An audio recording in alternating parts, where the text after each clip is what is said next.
আসসালামু আলাইকুম। আজকে তৈরি করে দেখাবো ক্রিসমাস প্লাম কেক। আর এটা তৈরি করতে কী কী লাগছে চলেন দেখে নেওয়া যাক। এর জন্য এখানে আমি কিছু মিক্সড বাদাম নিয়ে নিয়েছি, কিছু কালো কিশমিশ নিয়ে নিয়েছি, টুটি ফ্রুটস নিয়ে নিয়েছি, ড্রাই ফ্রুটস নিয়ে নিয়েছি, চেরি নিয়ে নিয়েছি। এখন সবগুলোকে মিক্সড করে এটাকে আমি সাইডে রেখে দেবো। অন্যদিকে একটা প্যানের মধ্যে কিছু আমি সুগার নিয়ে নিয়েছি, মূলত আমি ক্যারামেলটা তৈরি করে নেব। ক্যারামেলটা তৈরি করা শেষ, এটাকে সাইডে রেখে দিব। একটা বলের মধ্যে কিছু কলা কুচি কুচি করে কেটে নিয়েছি, এটাকে আমি ভালোভাবে ম্যাশ করে নিব।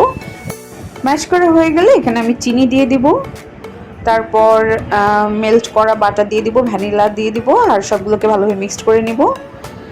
দেন এখানে আমি আটা নিয়ে নিয়েছি 1 কাপ, বেকিং পাউডার নিয়ে নিয়েছি, বেকিং সোডা নিয়ে নিয়েছি। এগুলোকে চেলে বেটারটাকে রেডি করে নেব। তারপরে আমি মিক্সড ফ্রুটটার সঙ্গে ক্যারামেলটা আগেই মিশিয়ে রেখেছিলাম, এটা স্কিপ করেছিলাম। এখন সবগুলো ড্রাই ফ্রুটস এখানে দিয়ে বেটারটার সঙ্গে ভালোভাবে মিশিয়ে নিব। এভাবে পেঁচিয়ে পেঁচিয়ে আমি বেটারটাকে মিশিয়ে নেব। বেটারটা আমার রেডি। এখন আমি এখানে ভিনেগার দিয়ে দিব 1 চামচ, আর ভিনেগার দিয়ে আমি ভালোভাবে বেটারটার সঙ্গে মিশিয়ে নিব।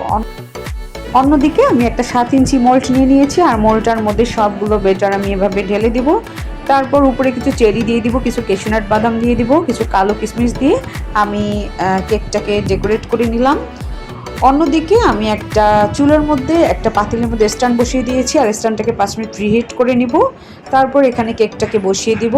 30 থেকে 40 মিনিট এটাকে বেক করে নিব। আপনারা ওভেনে করলে 170 ডিগ্রিতে এটা করবেন। তারপরে একটা কাঠির সাহায্যে কেকটাকে আমি এভাবে চেক করে নিব। কাঠির মধ্যে লেগে না থাকলে বুঝে যাবেন আপনার কেকটা হয়ে গেছে। তো আমার আজকের এই কেকের রেসিপিটা কেমন লাগলো অবশ্যই কমেন্ট করে জানাবেন।